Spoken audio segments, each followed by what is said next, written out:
กันก่อนนะคะอะระหังสัมมาสัมพุทโธภควาพุทธังภควันตังอภิวาเทมิพุทโธมีนาโถสวากขาโตภควตาธัมโม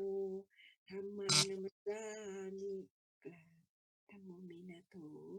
สุปฏิปันโนภควโตสาวกสังโฆสังฆังนะมามิสังโฆมีนาโถกราบนมัสการพระอาจารย์พร้อมกันนะคะกราบขออาราธนาพระอาจารย์แสดงธรรมเจ้าค่ะ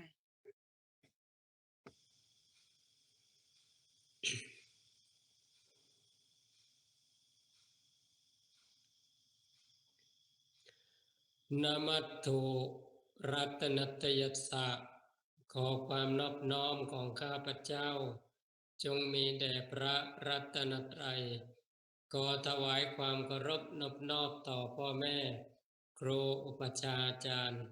ผู้มีเมตตากรุณาสอนสั่งตั้งแต่ต้นจนถึงบัดนี้ทุกรูปทุกท่าน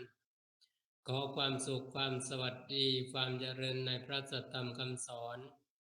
จงบังเกิดมีแด่ญาติธรรมผู้สนใจใคร่ในพระสัทธรรมคำสอนขององค์สมเด็จพระชินวรผู้เป็นบรมครูของเราเทวดาและมนุษย์ทั้งหลายก็ขอให้ตั้งใจฟังวันนี้ก็จะสืบต่อเรื่องรู้โสรสะปัญหาพยากรณ์เพื่อการรู้แจ้งความจริงณปัจจุบันเป็น EP ที่10ในวันนี้จะกล่าวถึงกัปปะมานวะปัญหานิเทศซึ่งเป็น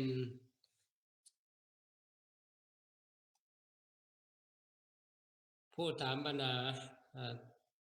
ในจำนวนมนุษย์16ท่านถามเป็นคนที่10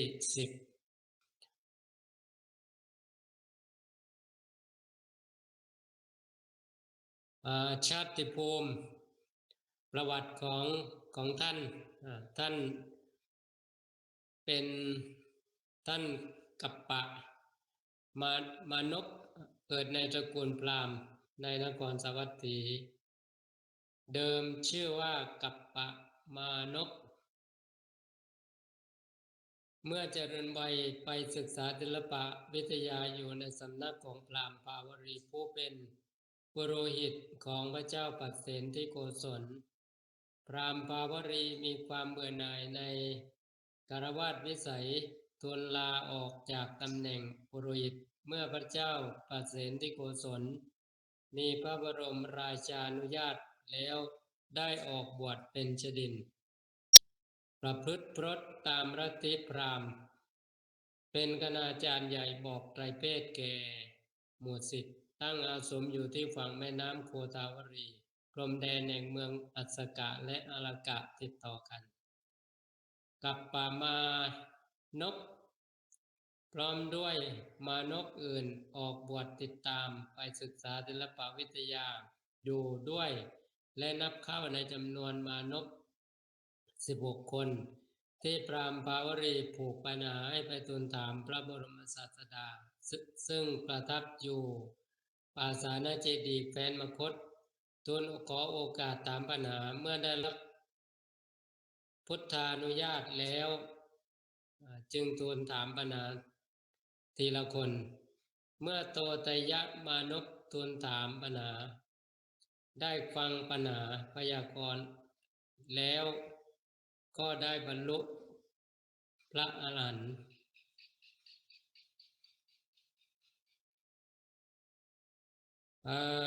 ในส่วนของขอไปนะเมื่อกี้เมื่อท่านกัปปะทูลถามปัญหาได้ฟังปัญหาพยากรณ์แล้วได้บรรลุพระอรหันต์ก็ในส่วนของกัปปะมานวะปัญหานิเทศซึ่งก็เป็น การอธิบายปัญหาของกัปปะมานพผู้เข้าไปทูลถามพระผู้มีพระภาคเป็นคนที่10เกี่ยวกับที่พึ่งของสรรพสัตว์ผู้ตกอยู่ท่ามกลางสังสารวัฏโดยกัปปะมานพทูลถาม1 คาถาพระผู้มีพระภาคตรัสตอบ3 คาถามีใจความสำคัญในปัญหาที่กัปปะมานพทูลถามว่าขอพระองค์โปรดสัตย์บอกที่พึ่งของเหล่าสัตว์ผู้ดำรงอยู่ท่ามกลางสระ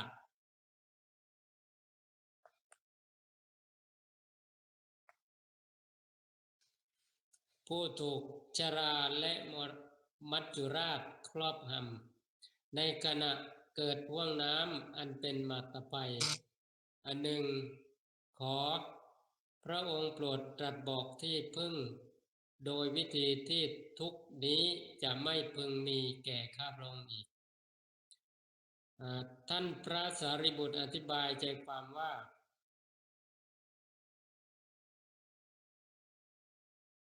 สงสารก็คือสังสารวัฏเนี่ยสงสารท่านเรียกว่าสะการมาคือการมาจากเบื้องต้นและที่สุดการไปจากโลกนี้สู่โลกอื่นการไปการมาความตายคติภพน้อยภพใหญ่จุติอุบัติความเกิดความดับชาติชราและมรณะที่สุดเบื้องต้นแห่งสงสารไม่ปรากฏคือวัฏฏะเป็นไปแล้วสิ้นชาติเท่านี้พ้นจากนั้นย่อมไม่เป็นไปเพราะเหตุนั้นที่สุดเบื้องต้นแห่งสงสารจึงไม่ปรากฏวัฏฏะเป็นไปแล้ว100 ชาติพันชาติแสนชาติโกฏชาติพันโกฏชาติแสนโกฏชาติ100 ปีพันปีแสนปีโกฏปี100 โกฏปีพันโกฏปีแสนโกฏปี100 กับพันกับแสนกับโกฏกับ100 โกฏกับพันโกฏกับแสนโกฏกับพ้นจากนั้นย่อมไม่เป็นไปเพราะเหตุนั้นที่สุดเบื้องต้นแห่งสงสารจึงไม่ปรากฏแม้ที่สุดเบื้องปลายก็ไม่ปรากฏเหมือนกันเหล่าสัตว์ผู้ดำรงอยู่ดำรงมั่นติดแน่นติดใจในท่ามกลางสงสารคำว่าผู้ถูกชราและมัจจุราชครอบงำหมายถึงถูกชราและมรณะถูกต้องกลุ่มลุมห้อมล้อมไม่มีที่ปกป้องที่หลีกเล้นที่พึ่งที่อาศัยคำว่ามัตตภัยหมายถึงว่าชาตภัยชราภัยพยาธิภัยและมรณะภัยขอพระองค์โปรดตรัสบอกที่พึ่งโดยวิธีที่ทุกนี้จะไม่มีอีกคือโดยประการที่ทุกนี้พึงดับพึงเข้าไปสงบถึงความสิ้นสุดระงับในชาตินี้อย่าได้บังเกิดในภพต่างๆอีกเลยพระผู้มีพระภาคตรัสตอบว่าเราเรียกนิพพานซึ่งไม่มีเครื่องกังวลไม่มีเครื่องยึดมั่นนี้นั้นว่าเป็นที่พึ่งอันไม่มีที่พึ่งอื่นยิ่งกว่าเพราะนิพพานเป็นที่สิ้นไปแห่งชราและมัจจุราชจนเหล่าใดมีสติรู้นิพพานนั้นแล้วเห็นธรรมดับกิเลสแล้วชนเหล่านั้นจึงไม่ไปตามอำนาจมารไม่ไปบำรุงมารท่านพระสารีบุตรอธิบายใจความว่าคำว่าเราเรียกนิพพานซึ่งไม่มีเครื่องกังวลอธิบายว่าไม่มีเครื่องกังวลคือราคะโทสะโมหะมานะทิฏฐิกิเลสทุจริตไม่มีเครื่องยึดมั่นคือตัณหาท่านเรียกว่าวานะคือเครื่องเสียดแทงการละเครื่องเสียดแทงนี้ได้คืออมตะนิพพานพระผู้มีพ พระภาคเรียกนิพพานนี้ว่าเป็นที่พึ่งอันประเสริฐยอดเยี่ยมไม่มีที่พึ่งอื่นยิ่งไปกว่านี้เราชนผู้มีสติรู้นิพพานแล้วเห็นธรรมคือไตรลักษณ์ดับราคะโทสะโมหะเป็นต้นได้แล้วจึงไม่ตกอยู่ในอำนาจของมารย่อมข่มขีครอบอำลัดรึงย่ำยีฝักฝ่ายมารได้ไม่ไปบำรุงมารรับใช้แต่พระพุทธเจ้าเท่านั้น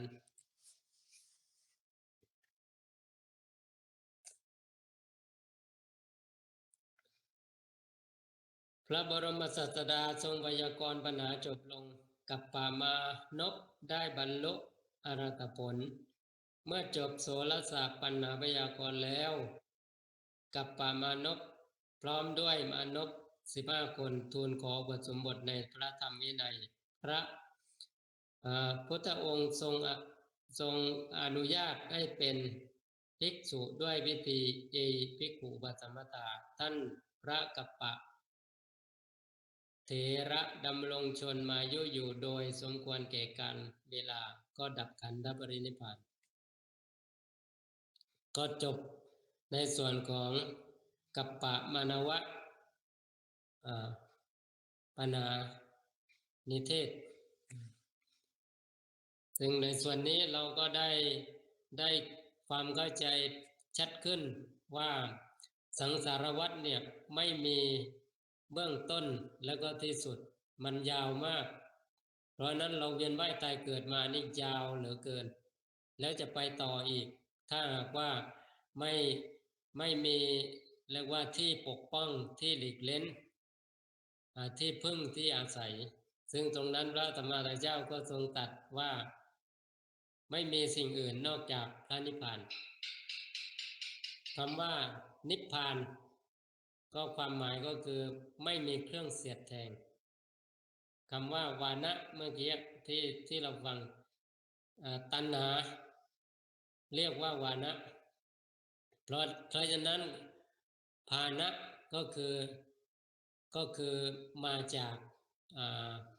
แปลงวอเป็นพอก็เหมือนกับวระก็คือประเสริฐทีนี้จากวอเป็นพอก็กลายเป็นอะไรเป็นพระเพราะฉะนั้นคำว่าวระก็คือวอแหวนกับรอเรือก็เป็นพรก็คือพอพานแล้วก็รอเรือความหมายก็คืออันเดียวกันเพียงแต่ว่าเปลี่ยนจากวะเป็นพระเพราะนั้นคำว่าวานะก็คือคำเดียวกับภานะแล้วก็เติมนิก็คือนิก็คือเป็นอุปสรรคเป็นบทหน้าแล้วก็เพิ่มพอขึ้นมานิก็เป็นนิพวานะก็เป็นภานะนิพพานะก็แปลว่าธรรมชาติที่ไม่มีตัณหาหรือว่าธรรมชาติที่พ้นจากเครื่องเสียดแทงที่ว่าก็คือตัณหาเพราะนั้นธรรมชาติที่ไม่มีตัณหาหรือตัณหาไม่มีหรือเครื่องเสียดแทงไม่มีชื่อว่านิพวานะหรือนิพพานะเพราะนั้นถ้าเราสงสัยว่านิพพานคืออะไรก็คือธรรมชาติที่ไม่มีเครื่องเสียดแทงและธรรมชาตินี้จะเป็นการยุติสังสารวัฏของสัตว์ผู้เรียกว่าเวียนว่ายตายเกิดไม่จบไม่สิ้นเพราะอำนาจของอวิชชาตัณหาอุปาทานที่ว่าซึ่งท่านกัปปะมานพเนี่ยท่านถามปัญหาว่าจะเรียกว่าเมื่อสัตว์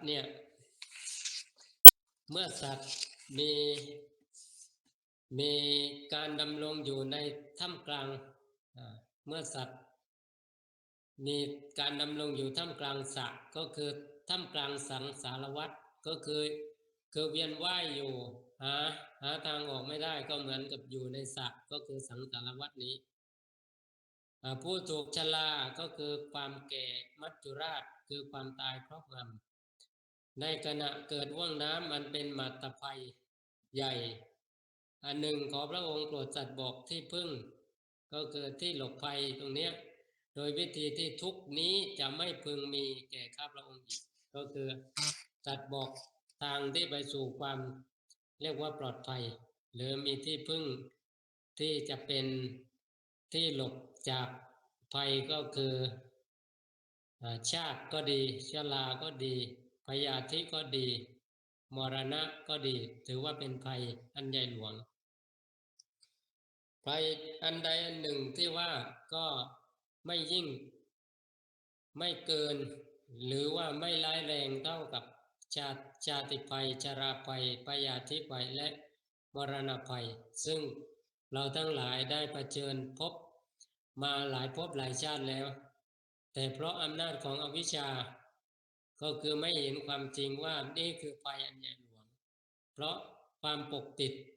ความเป็นจริงนี้ก็เรียกว่าอวิชชาก็คือไม่วิชาก็คือรู้แจ้ง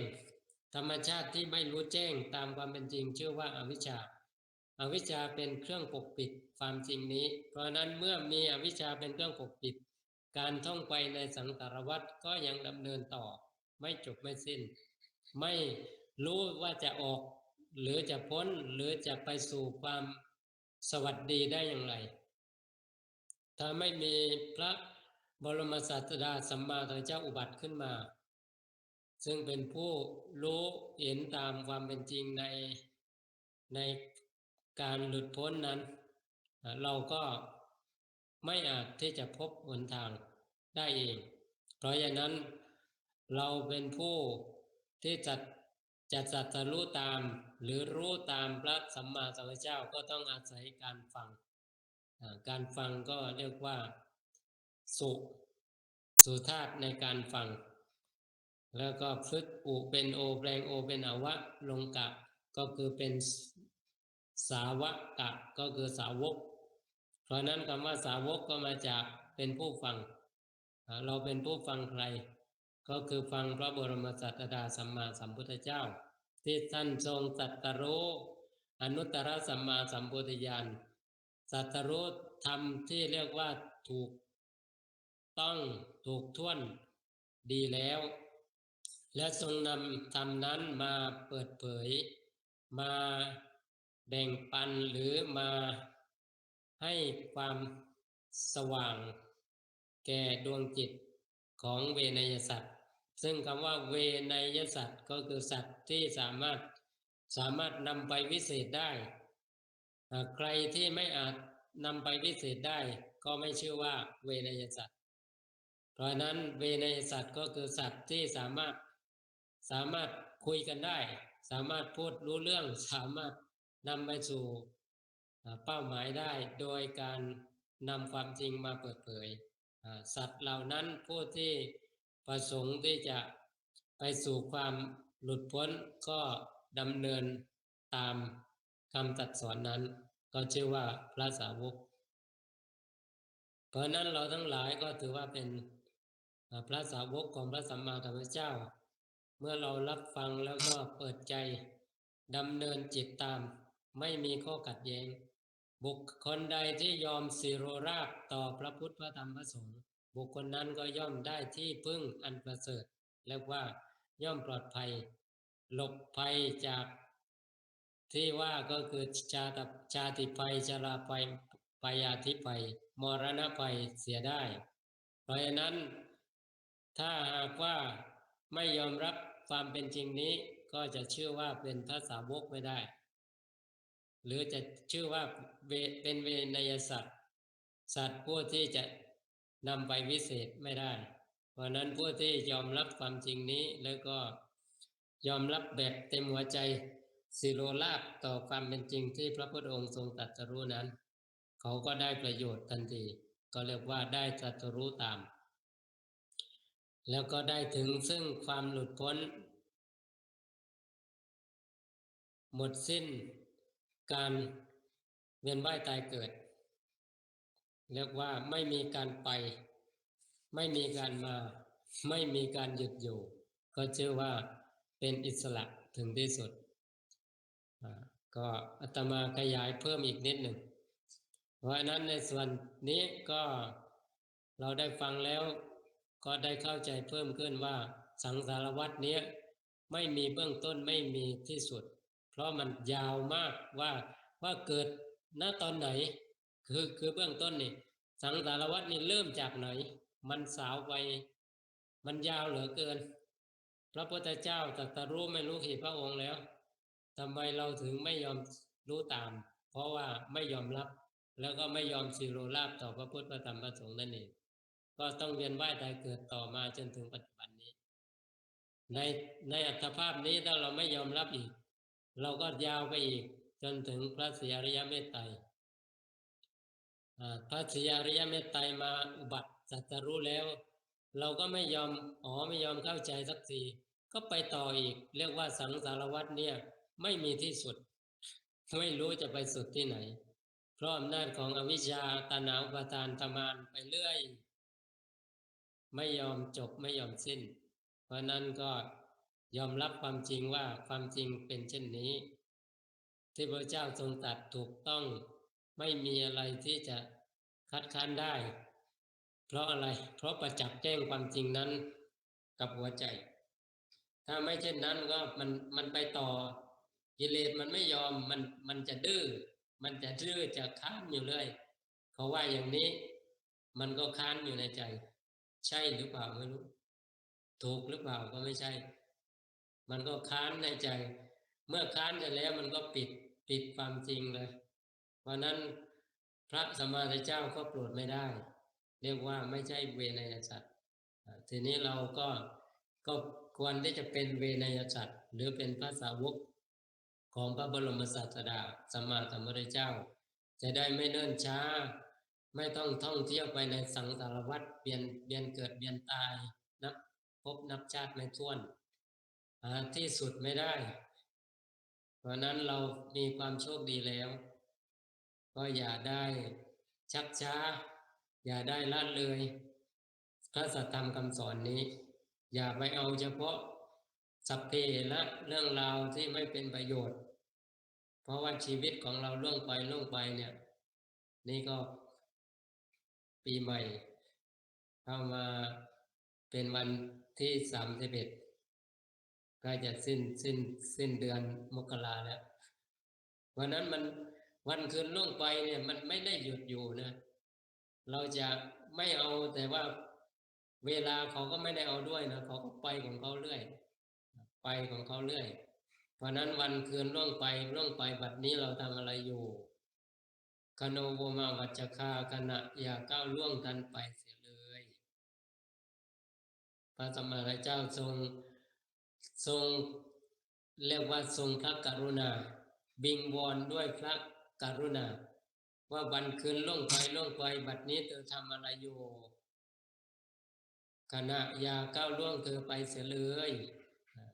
ท่านสัตย์อย่างนี้เพราะนั้นจงลุกขึ้นเถิดอย่าหลับไหลด้วยอำนาจของโมหะด้วยอำนาจของอวิชชาที่ปกปิดความจริงนี้อาตมาก็จะพูดให้ยาวอีกก็เอวังที่เหลือก็ให้ญาติธรรมทั้งหลายได้ใช้โอกาสจะถามปัญหาข้อข้องใจหรือเปิดประเด็นในการสนทนาก็ได้เพราะนั้นก็เวลาที่เหลือนะอาจารย์คนสิงห์ก็มาแล้วก็มีอะไรเพิ่มเติมไหมก็ใช้สาธุครับวัฏฏะสงสารคือเป็นภัยที่น่ากลัวที่สุดครับอาจารย์สาธุคือเฉพาะชาตินี้เราก็เห็นแล้วว่าทุกข์พอแรงแล้วนะมันลำบากเหลือเกินนะมันไม่ได้ดังใจมันอะไรหลายอย่างถ้าเราหันก็มาดูความจริงจะเห็นว่าวัฏฏะสงสารที่ยาวนานเนี่ยแค่อัตภาพนี้ก็ล้นเหลือเลยนะพอที่จะเบื่อได้พอที่จะละพอที่จะดำเนินไปสู่ความหลุดพ้นได้แล้ว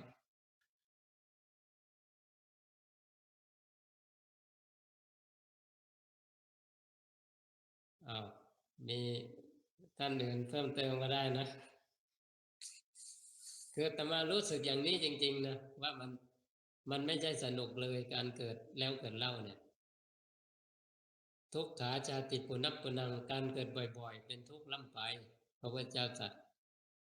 พระพุทธเจ้าตรัสอะไรเนี่ยเถียงท่านไม่ได้เลยมันจริงจริงอย่างนั้นจริงจริงไม่รู้จะว่าอย่างไรมันจริงจริงๆคือเถียงไม่ได้เลยท่านตรัสคำไหนคำนั้นจริงๆเพราะนั้นเราโชคดีนะที่มีพระบรมศาสดาก็คือครูอันสูงสุดของเราผู้ที่ตรัสรู้ถูกท่วนด้วยพระองค์เองแล้วก็นำธรรมนั้นมาแบ่งปันนำธรรมนั้นมาเปิดเผยจนเราทั้งหลายได้เข้ามาศึกษาเข้ามาฟังคำสอนนั้นถึงแม้ว่าปัจจุบันก็พระสงฆ์ก็ดีผู้ทำหน้าที่เผยแผ่พระพุทธศาสนาทำหน้าที่เปิดเผยความจริงนี้แต่ก็ให้รู้ว่านั่นก็คือเป็นพระประสงค์ของพระสัมมาสัมพุทธเจ้าก็คือจะเรียกว่าพระศาสดาก็ยังทรงอยู่ก็คือธรรมะและวินัยนี้เป็นศาสดาของเธอแทนเราในการที่เราล่วงไปก็คือเสด็จดับขันธปรินิพพานนั้นแต่ว่าความเป็นจริงพระพุทธเจ้าไม่เคยหายไปไหนนะพระพุทธเจ้าไม่ได้หายไปไหนเพราะว่าท่านเป็นอากาลิโกไม่จำกัดการพระธรรมก็ไม่ได้หายไปไหนพระสงฆ์ก็ไม่ได้หายไปไหนเป็นอยู่อย่างนั้นเป็นอยู่เช่นนั้น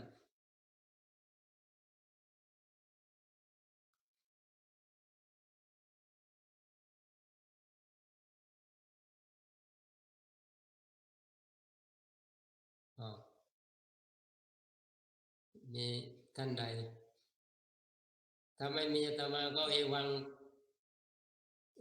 นะเอวังก็จะออกแล้วนะเพราะว่ามันไม่มีอะไรจะพูดไปพูดมาอยู่แถวนี้อาตมาก็พูดอยู่แถวนี้อาจารย์ที่หน่อยอาจารย์คนสิงห์ช่วยเพิ่มเติมเสริมให้บ้างคุณแอนบ้าง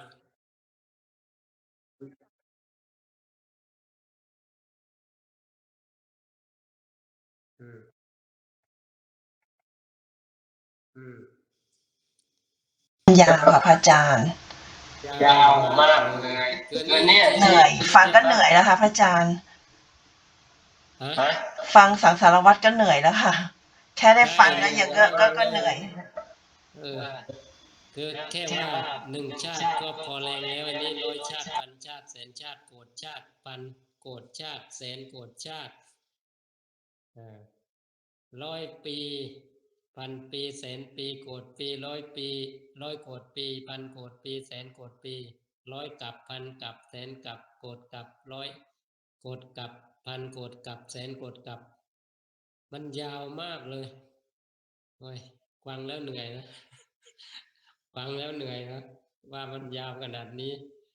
เราท่องเที่ยวมาในสังสารวัฏเนี่ยมันยาวเหลือเกินนะ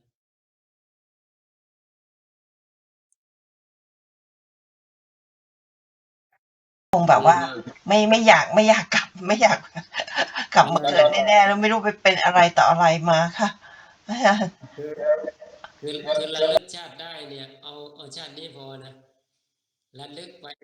ปเมื่อวานนี้เป็นอย่างไรระลึกไปเมื่ออาทิตย์ก่อนนี้เป็นอย่างไรระลึกไปเมื่อเดือนก่อนเป็นอย่างไรระลึกไปปีที่แล้วเป็นอย่างไรระลึกไปตั้งแต่เด็กเล็กน้อยเป็นอย่างไรเห็นว่ากว่าจะมาถึงตอนนี้มันต้องทนมากๆเลยนะทนหายใจเข้าหายใจออกทนต้องทานอาหารทนต้องขับถ่ายอาตมาดื่มน้ำมากดื่มน้ำแป๊บเดียวก็ไปปัสสาวะแล้วนะแป๊บเดียวก็ไปปัสสาวะแล้วก็จะเรียกว่ารู้สึกเบื่อก็ได้นะเบื่อว่าโอ้ยมัน เป็นทุกข์มากขนาดนี้นะคือไม่ไปปัสสาวะก็มันเป็นทุกข์นะแล้วตอนกายน้ำก็เป็นทุกข์อีกพอดื่มเข้าไปก็เป็นทุกข์อีกมันทุกข์สารพัดนะความเป็นจริงของชีวิตเนี่ยถ้าหันกลับมามองโดยความเป็นจริงนะโดย โดยเรียกว่าไม่มีอวิชชาตัณหามาครอบงำมองตรงๆมองความเป็นจริงนี่จะเห็นเลยว่าน่าเบื่อตรงนี้ไม่ใช่เบื่ออะไรนะก็เรียกว่านิพพิทาเบื่อหน่ายในการเวียนว่ายตายเกิด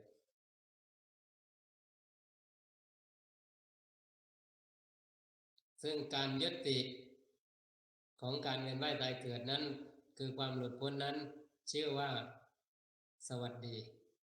เพราะนั้นคำว่าสวัสดีเนี่ยก็เป็นชื่อของความปลอดภัยอันหนึ่งความมีที่พึ่งก็เป็นชื่ออันหนึ่งของพระนิพพานคำว่าเกาะหรือที่ปักหรือว่าสารณะทั้งสิ้นก็คือความหมายของพระนิพพานความหมายของพระนิพพานเยอะมากเลยเมื่อกี้ที่ว่าไม่มีที่ปกป้องเมื่อถูกชราและมัจจุราชครอบงำหมายถึงว่าถูกชราและมรณะถูกต้องกุ้มลุมห้อมล้อมไม่มีที่ปกป้องคำว่าที่ปกป้องตรงนี้ก็คือตานังที่หลีกเล้นก็เลนังที่พึ่งก็เรียกว่าที่พึ่งที่อาศัยทั้งหมดเนี่ยเป็นชื่อของพระนิพพานทั้งสิ้นแหละคำว่าไม่มีภัยเป็นที่หลบภัยก็เป็นชื่อของพระนิพพานพระนิพพานก็มีชื่อเยอะเรียกว่าไวยพจน์ก็คือคำใช้เรียกแทนพระนิพพานคำว่าวิมุตติก็เป็นพระนิพพานคำว่าวิสังขารก็เป็นชื่อของพระนิพพานคำว่าอมตะก็เป็นชื่อของพระนิพพานคำว่าอสังขตะก็เป็นชื่อของพระนิพพานอัจจุตังก็เป็นชื่อของพระนิพพานพระนิพพานเนี่ยชื่อเยอะมากเลย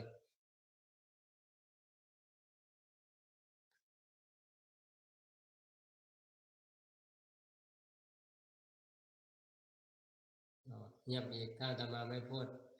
คุณปริตาเข้ามาแล้วมีอะไรเยอะใหญ่อย่างนั้นอ่ะอาจารย์มีหลายขั้นเหรอฮะมีอะไรไม่ใช่มีหลายขั้นตอนก็คือเพราะเป็นความอลังการของธรรมที่สุดเนี่ยท่านมีชื่อมาก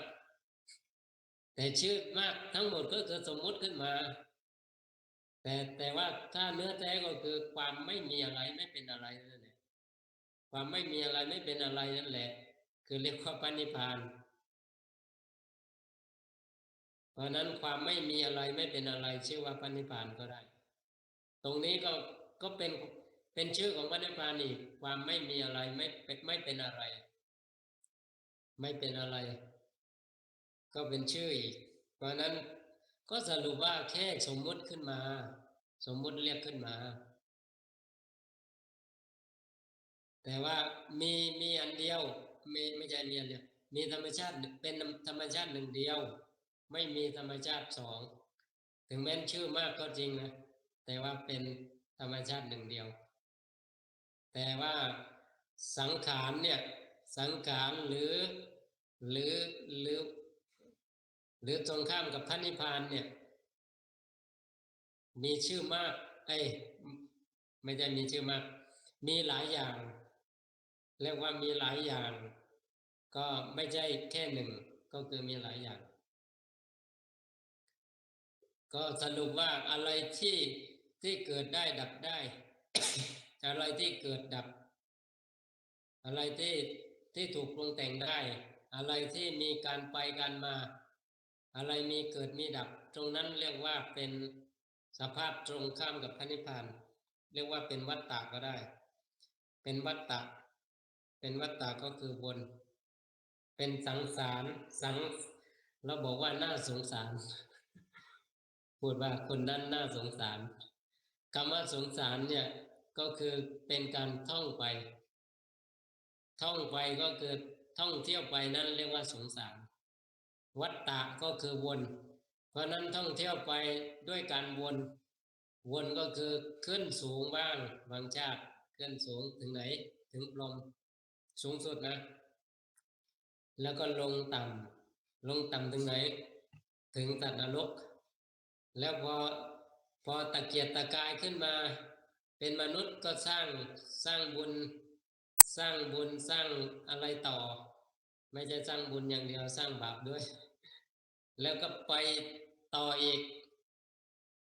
ขึ้นสูงอีกแล้วก็ลงต่ำอีกนี่เรียกว่าวัฏฏะก็คือวนอยู่เช่นนี้วนอยู่อย่างนี้เรียกว่าวัฏฏะการท่องไปอย่างนี้เรียกว่าสงสารชื่อว่าวัฏฏะสงสารเป็นภัยอันใหญ่หลวงเป็นภัยที่น่ากลัวผู้เห็นภัยในวัฏฏะสงสารก็คือเห็นแล้วว่ามันไม่สนุกเลยที่เวียนว่ายตายเกิดนับพบนับชาติไม่ถ้วนเนี่ยทีนี้จะไปเอาแบบยาวอย่างนั้นก็ไม่ชัดเจนเท่าเอาตรงนี้ตรงปัจจุบันเนี่ยเดี๋ยวมันคิดดีแล้วก็ดับไปหายไปเดี๋ยวมันคิดไม่ดีแล้วก็ดับไปหายไป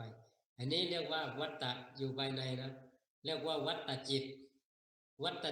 ฏจักรที่อยู่ภายในเนี่ยหมุนอยู่ข้างในเนี่ยเพราะนั้นผู้ที่ไม่ถึงพระนิพพานเนี่ยก็คือจิตที่ไม่มีพระนิพพานเรียกว่าไม่บรรลุถึงพระนิพพานเรียกว่าเป็นวัฏจิตวัฏจักรที่หมุนอยู่ข้างในคือเราดูได้เพราะนั้นเราจะเห็นความจริงนี้ได้ก็หันกลับมาสิมาดูสิดูจิตของเราเองว่าเดี๋ยวมันเป็นอย่างนั้นเดี๋ยวมันเป็นอย่างนี้เดี๋ยวมันเป็นอย่างโน้นเดี๋ยวมันคิดดีเดี๋ยวมันคิดไม่ดีสารพัดแล้วไปบังคับเขาได้ไหมบังคับเขาได้ไหมว่าเป็นอย่างนี้นะอย่าเป็นอย่างนั้นเลยพระพุทธเจ้าจัดไปแล้วเขาเป็นอนัตตาถ้าเป็นอัตตาแล้วไซก็พึงหวังได้พึงสั่งการได้เลยว่าให้เป็นอย่างนี้นะอย่าเป็นอย่างนั้นแต่ว่าเขาไม่ได้เป็นไปในอำนาจของใครเขาเป็นไปด้วยอำนาจของเหตุปัจจัยเพราะนั้นเหตุปัจจัยมีอย่างนี้เขาก็เป็นอย่างนี้มีเหตุปัจจัยให้ดีเขาก็ดีเหตุปัจจัยไม่ดีก็ไม่ดีเพราะนั้นจะทำอย่างไรก็แค่รู้ว่าอ๋อมันสุขใจอ๋อมันทุกข์ใจกังวลใจไม่สบายใจซึ่งทั้งหมดนะมันเป็นแค่อาการแต่ตัวใจตัวจิตแท้ไม่ได้เป็นอะไรก็คือเป็นสภาพของธรรมชาติดั้งเดิมเนี่ย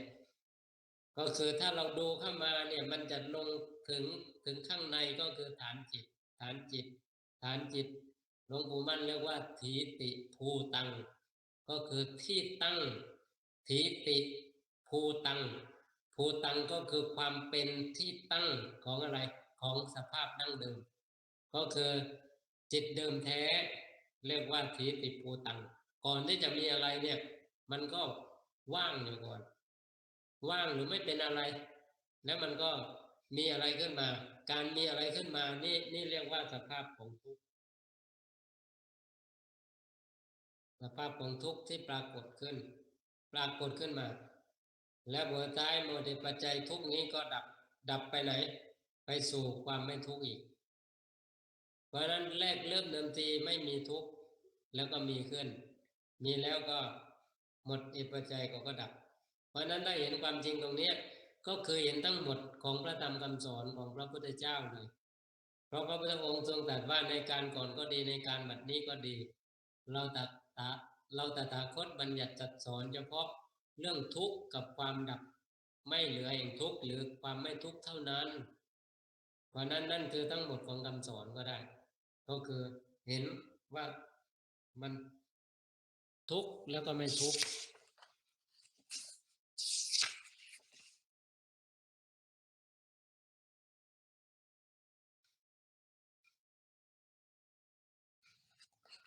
ในครั้งก่อนเนี่ยครั้งก่อนที่ย้อนนิดหนึ่งนะคือเหมกะมานวะปัญหานิเทศพระผู้มีพระภาคเจ้าทรงตรัสว่าชนเหล่าใดรู้พระนิพพานเห็นแจ้งสัตว์เห็นแจ้งธรรมว่าสังขารทั้งปวงไม่เที่ยงสังขารทั้งปวงเป็นทุกข์ธรรมทั้งปวงเป็นอนัตตา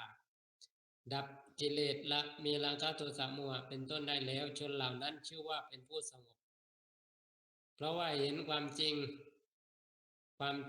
ของสรรพสิ่งก็คือรู้พระนิพพานพระนิพพานคือธรรมชาติที่ไม่มีอะไรปรุงแต่งได้คืออย่าไปเข้าใจว่ามันเกินที่เราจะสัมผัสได้เกินวิสัยของเราอย่าไปคิดเลยเพราะคิดแค่นี้เราก็เรียกว่าไม่รู้คุณของพระนิพพานแล้วนะเราอยู่ได้ด้วยพระนิพพานที่เป็นอยู่ได้เนี่ยทุกวันเนี่ยเพราะพระนิพพานนะมันจะทุกทั้งวันเป็นไปได้ไหมทุกเสร็จมันก็ซาลงแล้วก็ดับไป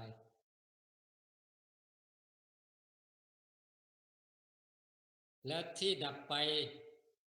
ปไหนก็ไปสู่ความไม่ทุกข์นั่นก็คืออะไรคือพระนิพพานเพราะนั้นที่เราเป็นอยู่ได้ทุกวันเนี่ย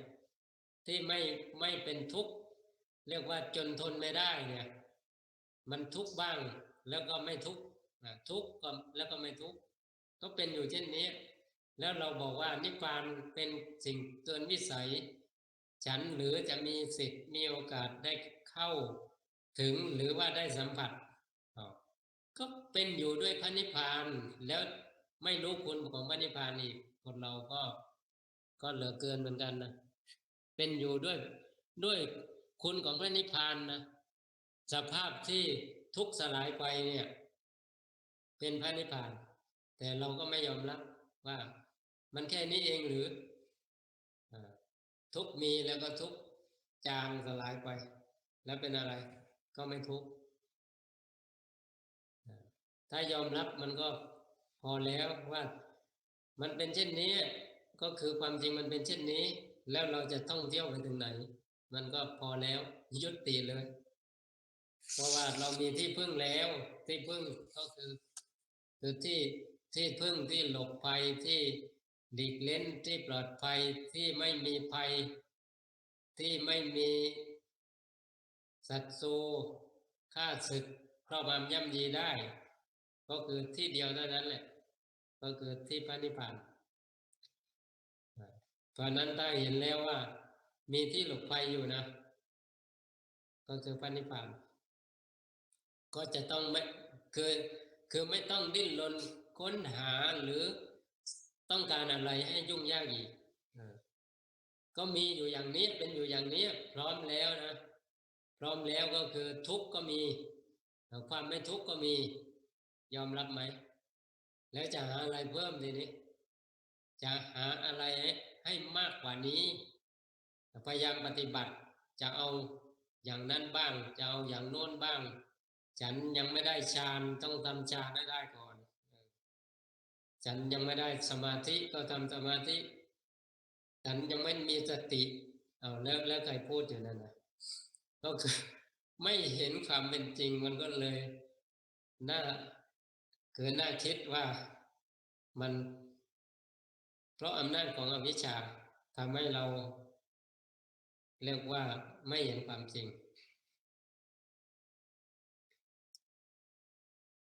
ยิ่งพูดยิ่งยาวก็เอวังนะเอวังรอบสองอีกกราบนมัสการครับอาจารย์โยมขอโอกาสค่ะโยมก็เคยมีความคิดเหมือนกันว่าทำไมพระนิพพานเนี่ยโอ้มีชื่อมากมายทีนี้ตอนหลังโยมมีความเข้าใจว่าที่พระนิพพานมีชื่อเนี่ยเป็นเพื่อเป็นการอธิบายลักษณะหรือสภาวะของพระนิพพาน เท่านั้น ใช่ คือใช่ไหมคะ แล้ว ถูก ก็ ต้อง อีกอย่างหนึงค่ะท่านอาจารย์คะเรื่องการที่บอกว่าการเวียนว่ายตายเกิดนี่นับชาติไม่ถ้วนเนี่ย โยมนี่ท้อใจเลย แต่มานั่งนึกว่าภพเนี่ย ถ้ามันเป็นกรรมภพเนี่ย คือเป็นวัฏจิตที่มีการปรุงแต่งของปรุงดีปรุงชั่วปรุงร้ายและปรุงที่เป็นกลางๆเนี่ย ถ้านับว่าการเกิดการปรุงแต่งแต่ละครั้งเนี่ยเป็นภพเป็นชาติเนี่ย โยมเห็นว่ามันยังมีวันที่สิ้นสุด แต่ว่าถ้าภพชาติที่เกิดที่ในแง่ของปฏิสนธิภพที่การเกิดของขันธ์ห้าเนี่ย ถ้าจะต้องเกิดอีกนับชาติไม่ถ้วนเนี่ยโยมไม่เห็นทางที่มันจะสิ้นสุดเลยครับอาจารย์ โยมเลยมีความรู้สึกว่าถ้าเรานับกรรมภพที่เกิดขึ้นเนี่ย แต่ละวันเนี่ยที่เกิดขึ้นมันไม่รู้กี่ร้อยกี่พันชาติเนี่ยมันยังมีทางสิ้นสุด แต่ว่าถ้าเป็นปฏิสนธิภพเนี่ย การเกิดของขันธ์ห้าเนี่ย โยมไม่เห็นหนทางเลยเพราะมันจะสิ้นสุดตรงไหนครับอาจารย์ สิ้นสุดตรงนั้นแหละที่สุดนั่นแหละที่สุดของการจบของการหน้านั่นแหละก็คือที่สุดแห่งทุกข์ที่สุดแห่งธรรมเพราะว่าผลสุดท้ายแล้วถึงแม้ว่าพูดถึงสังสารวัฏยาวนาน แต่ว่าย่อได้ย่อลงมาเหลือปัจจุบันคืออัตภาพนี้ อัตภาพนี้ก็เป็นการย่อทั้งสิ้นของทั้งหมด เพราะว่าทั้งหมดในอัตภาพนี้มีหมดแล้วบางครั้งเป็นสัตว์นรกบางคราวก็เป็นเปรตบางหนก็เป็นอะไรเป็นอสุรกายบางทีก็เรียกว่ามึนตึ๊บก็เป็นอะไรสัตว์เดรัจฉานเพราะนั้นในส่วนอบายสัตว์เนี่ยก็มีอยู่แล้วในนี้บางครั้งเป็นพรานบางการเป็นพรหมบางอารมณ์เป็นยักษ์บางพักเป็นคนบางหนเป็นมนุษย์ที่สุดก็เป็นพระวระก็คือผู้ประเสริฐเพราะนั้นในการย่อสังสารวัฏภพภูมิต่างๆเนี่ยก็คือย่อลงมาในความเป็นจริงที่เราสามารถเห็นได้ณปัจจุบันการเกิดถึงแม้ว่าหลายภพหลายชาติแล้ว แล้วเมื่อเราไม่เห็นสมมติว่าเราระลึกชาติไปไม่ได้เนี่ย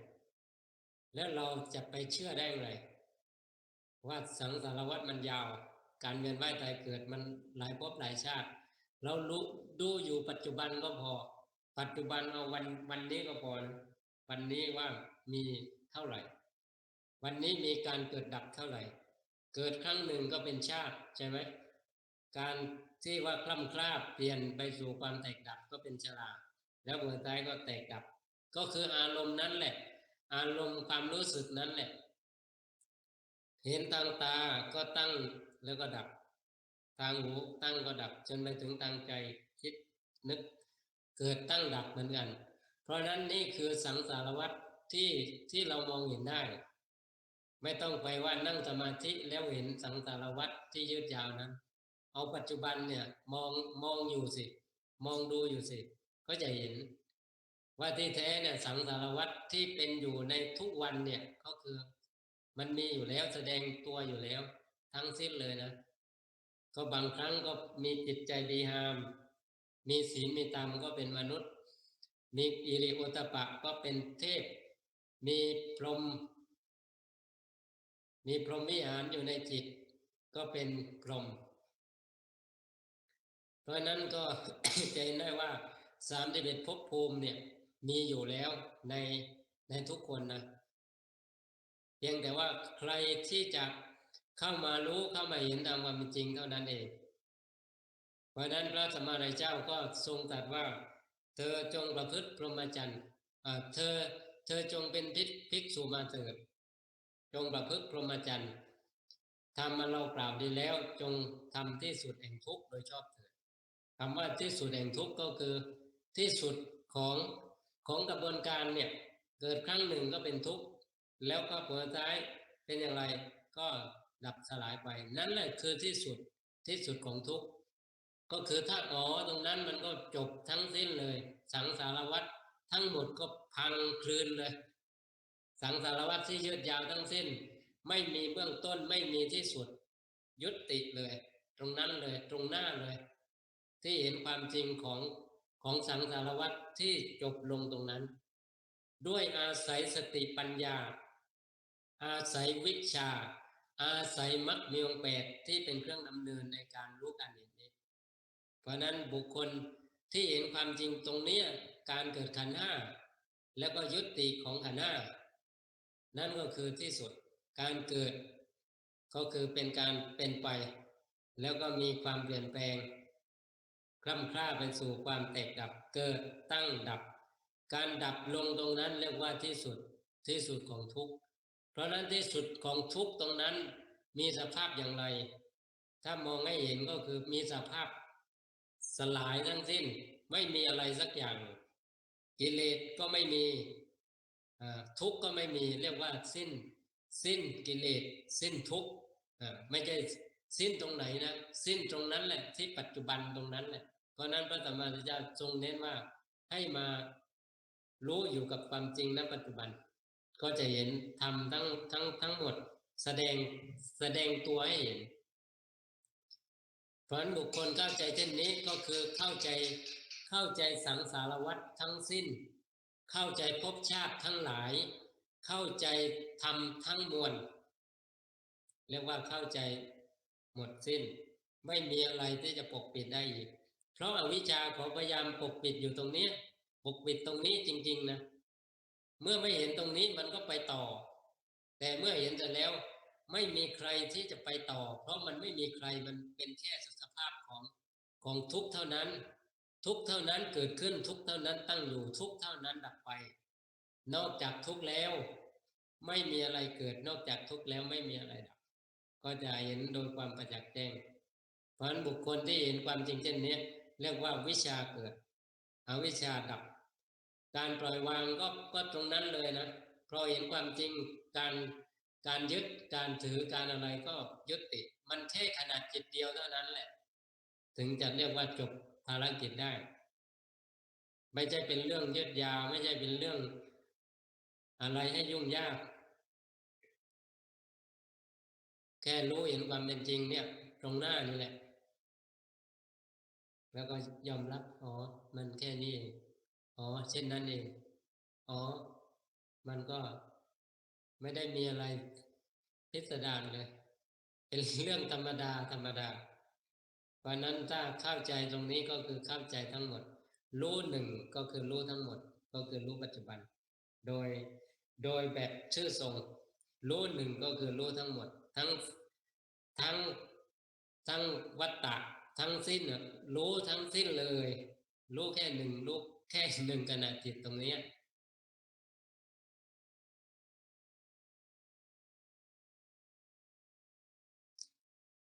กราบสาธุค่ะพระอาจารย์ฉะนั้นทุกคนก็มีสิทธิ์ที่จะจบสิ้นภพชาติในปัจจุบันครับพระอาจารย์แน่นอนคือถ้าสมมติว่าเขายอมรับแต่ถ้าไม่ยอมรับเขาก็ไปต่อก็คือไปต่อก็พระพุทธเจ้าองค์ต่อไปก็คอยอยู่นะก็ไปต่อได้เลยแต่ว่าไปต่อแล้วจะไปอ๋ออีกไหมหรือว่าไม่ยอมอ๋อมันก็ไปต่ออีกเรียกว่าสังสารวัฏมันยืดยาวมันไม่จบไม่มีที่สุดไม่รู้จะไปจบตรงไหนสังสารวัฏเนี้ยเพราะว่ามันเวียนเกิดเวียนตายเวียนเกิดเวียนตายเวียนเกิดเวียนตายมันไม่ยอมอ๋อว่ามันมีอยู่แค่นี้เองมีเกิดขึ้นนี่คือชาติตั้งอยู่คำคร่าก็คือชราแล้วก็แตกสลายก็คือมรณะก็คือตายหรือการดับคือการสิ้นการสุดเรียกได้หมดแหละมันแค่โวหารหลายอย่างแต่ความหมายอันเดียวกันพระพุทธเจ้าตรัสไปแล้วชาติเป็นทุกขาแม้ความเกิดก็เป็นทุกข์ก็คือไม่ต้องไปเอาไกลนะเอาตรงนี้ตรงหน้านี่มันไม่มีขึ้นก็แสดงว่าอะไรมันทนอยู่ไม่ได้ทนอยู่อย่างเดิมไม่ได้มันมีขึ้นเนี่ยเรียกว่าทุกข์แล้วมีแล้วมันทนอยู่อย่างนั้นไม่ได้มันก็เปลี่ยนแปลงก็เป็นชรา ชราก็เป็นทุกข์แล้วก็แตกสลายก็คือดับไปก็เป็นทุกข์ก็คือตายไม่ใช่ว่าคนเกิดเป็นทุกข์คนแก่เป็นทุกข์คนตายเป็นทุกข์ไม่ใช่คนเกิดเราเกิดมาเราก็ไม่ได้รู้ทีว่าเราเกิดมาตอนนั้นนะแล้วจะเป็นทุกข์ได้อย่างไรแก่คนแก่นี่ก็พอได้อยู่แต่ว่ามันไม่เป็นสัจจะความจริงที่อยู่ตรงหน้าที่เราสามารถสัมผัสได้ซึ่งความแก่ที่อยู่ตรงหน้านี่แหละคือความเป็นจริงไม่ใช่ความแก่ผมหอกฟันหักหนังเหี่ยวหนังย่อนไม่ตึงเหมือนเดิมคืออันนี้มันเป็นแค่ข้างนอกแต่ข้างในเนี่ยข้างในที่ว่ามันเกิดแล้วก็คล่ำคล้าแล้วก็แตกสลายเนี่ยคือเป็นความตายเนี่ยความตายตรงนี้ไม่ใช่คนตายความตายก็คือสภาพของขันธ์ห้าที่มันแตกสลายเพราะว่ามันหมดเหตุปัจจัยนั้นเรียกว่าทุกข์ทั้งสิ้นเกิดขึ้นมาก็คือผุดขึ้นดำรงอยู่ก็ทุกข์แล้วก็แตกสลายก็เป็นทุกข์เพราะนั้นชาติปิทุกขาชราปิทุกขามรณะปิทุกขังเป็นความทุกข์ทั้งสิ้นก็คือสรุปว่าการไปยึดในขันธ์ห้าเป็นตัวทุกข์ถ้าไม่ยึดก็ไม่ทุกข์ขันธ์ห้าก็เกิดไปขันธ์ห้าก็แก่ไปขันธ์ห้าก็แตกสลายไปมันจะเกิดกี่ครั้งแก่ตายกี่ครั้งก็ช่างเพราะอะไรมันไม่ใช่เรื่องของเราเพราะไม่มีการเข้าไปอุปทานไปยึดถือเสียแล้วเพราะนั้นการปล่อยวางในอุปทานขันธ์ทั้งห้าเนี่ยก็เรียกว่าเป็นการยุติปล่อยวางในขันธ์ทั้งห้าเสียได้เรียกว่าเป็นผู้วางภาระภาราเวปัญจขันธาขันธ์ทั้งห้าเป็นของหนักจริงๆถ้าไม่แบกนะจริงๆก็ไม่ได้หนักภาราเวปัญจขันธาขันธ์ห้าเนี่ยเป็นของหนักภารา5 โลจะปุกโลก็บุคคลเป็นผู้แบกของหนักนี้พาไปภาราทานังทุกขังโลเกการแบกถือของหนักเป็นความทุกข์ในโลกภารานิเคปนังสุขขังการสลัดทิ้งของหนักก็คือขันธ์ห้าเนี่ยเสียได้ก็เป็นความสุขตรงนี้เรียกว่าพ้นจากทุกข์นั่นแหละแต่ขอสมมุติว่าเป็นสุขแต่จริงๆก็ไม่ใช่เป็นสุขเหมือนที่คนทั้งหลายเข้าใจ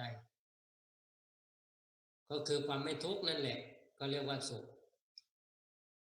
ภาราทานังภาราแล้วก็อะไรพระอริยเจ้าสลัดของหนักทิ้งลงเสียแล้วและไม่หยิบฉวยเอาของหนักอันอื่นขึ้นมาอีกสมุลังตันหังอภุยะสมุลังตันังอภุยะเป็นผู้หมดสิ่งปรารถนาสมุลังตันังอภุยะก็เป็นผู้ถอนตัณหาขึ้นได้กับทั้งลาภนิจฉาโตปรินิพพุตโตเป็นผู้หมดสิ่งปรารถนาดับสนิทไม่มีส่วนเหลือก็คือยังมีชีวิตอยู่นี่แหละแต่ว่าไม่ทุกข์เพราะว่าวางขันธ์ห้าเสร็จแล้วปล่อยให้ขันธ์ห้าเป็นขันธ์ห้าปล่อยให้ขันธ์ห้าเป็นไปตามโดยธรรมชาตินั่นเองถ้าพูดให้สั้นมันแค่นี้ถ้าพูดให้ยาวก็สังสารวัฏไม่รู้เท่าไหร่ผ่านพระพุทธเจ้าไม่รู้กี่พระองค์ก็ว่าไปแล้วจะไปจบที่ไหนก็ไม่รู้อีกว่าจะจบที่ไหนเพราะมันไม่ยอมอ๋อที่จุดจบมันก็ไปต่อไอ้จิตเนี่ยมันมีอวิชชาเป็นที่พึ่งไม่เอานิพพานเป็นที่พึ่งหรือไม่เอาพระพุทธเจ้าเป็นที่พึ่งเอาอวิชชาเป็นที่พึ่งเมื่อเอาอวิชชาเป็นที่พึ่งอวิชชาก็พาไปต่อ เรียกว่าพาหลบมุมพาซ่อนไม่ให้เห็นความจริงไม่ให้เห็นถึงที่สุดก็คือพระนิพพานไม่ได้เห็นไม่ได้ปกปิดไม่ให้เห็นความจริงคือพระนิพพานเมื่อไม่เห็นความจริงก็ไม่ยอมไม่ยอมหยุดไม่ยอม ไม่ยอมรับต่อความเป็นจริงมันก็เลยไปต่อนั่นก็เรียกว่าสังสารวัฏยืดยาวไม่รู้จะไปจบที่ไหนหาที่สุดไม่ได้ก็พอแล้วมั้ง